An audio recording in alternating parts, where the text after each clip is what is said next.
Usapang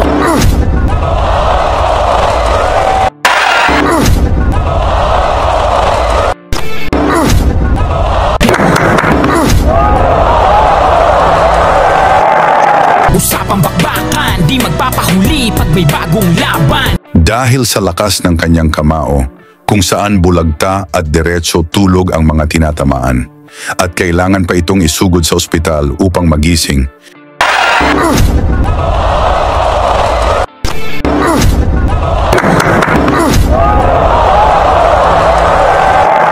Naging laman ng usap-usapan ng ating Pinoy na gumamit daw ng anting-anting o agimat.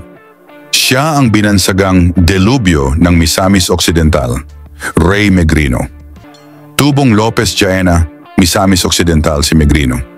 Madalas siyang minamaliit dahil sa payat na katawan, may tangkad lang na 5 talampakan at 6 na pulgada. Pero di mo akalaing sa ganitong laki, may taglay palang bomba sa kamao.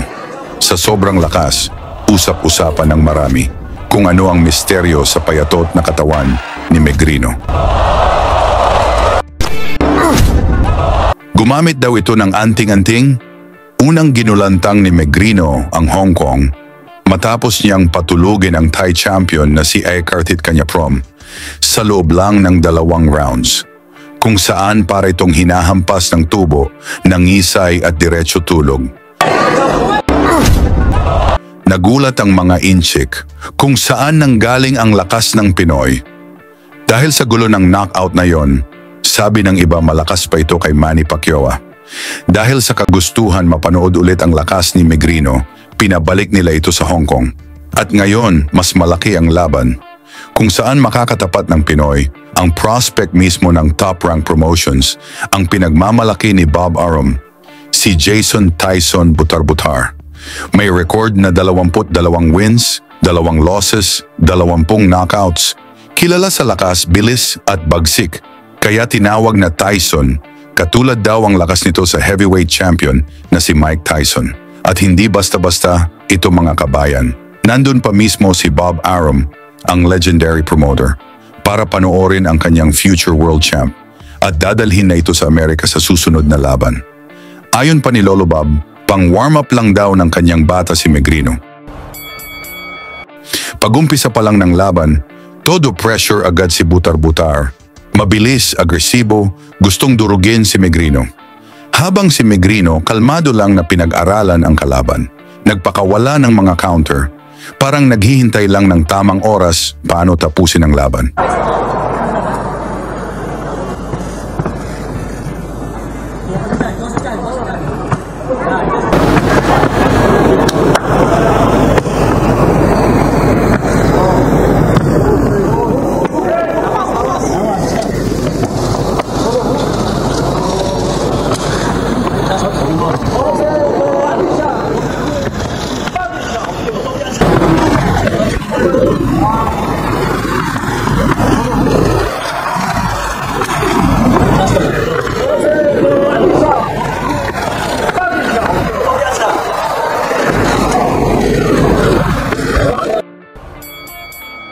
Round 2, nag-aabang ang mga Chinese fans sa pwede gawin ni Megrino, ngunit ang iba ay nagsabing tsamba lang daw ito dahil nangunguna pa rin sa puntusan ng bata ni Bob Arum.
Sa round 3, lamang pa rin sa puntos itong si Butar-Butar, kaya nagpangiti-ngiti na ang kanyang lolo na si Babarum.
Sa round 4, lamado pa rin si Butar-Butar, gigil na gigil habang pinapabilib si Babarum. Hindi nila alintana ang panganib na bumabalot sa katawan ni Megrino.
Nilobyong suntok sa bandang temple ang Indonesian.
Pero sa round 5, eto na ang di nila inaasahan.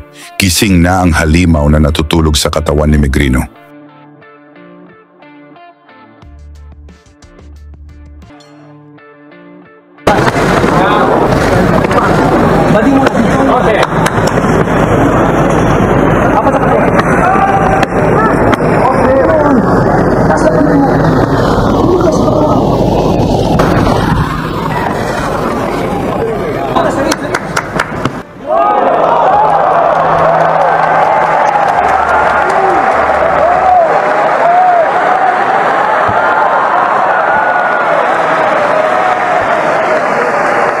Isang malakidlat na kanan mula kay Megrino.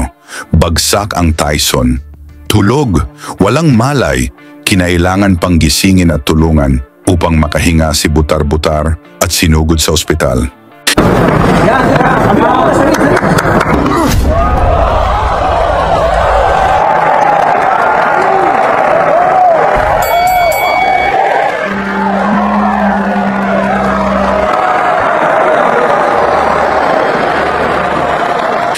Nagulat ang buong venue, pati si Bob Arum tumayot lumayas sa arena matapos makita ang kanyang bata na nakahandusay sa lona. Knockout win para kay Ray Megrino. At mula noon, lalong kumalat ang balita. May anting-anting daw yung Pinoy na yan. Dahil sa lakas ng suntok, marami ang nagtanong, ano itong misteryong bumabalot sa katauhan ni Megrino? Ang tanong ngayon, naniniwala ba kayo na may agimat si Ray Megrino? O sadyang natural lang ang kanyang lakas? I-komento nyo sa baba. Sabihin kung taga-saan kayo para malaman natin kung hanggang saan ang narating ng alamat ng delubyo ng Mindanao. At syempre, huwag kalimutan suportahan ang ating channel.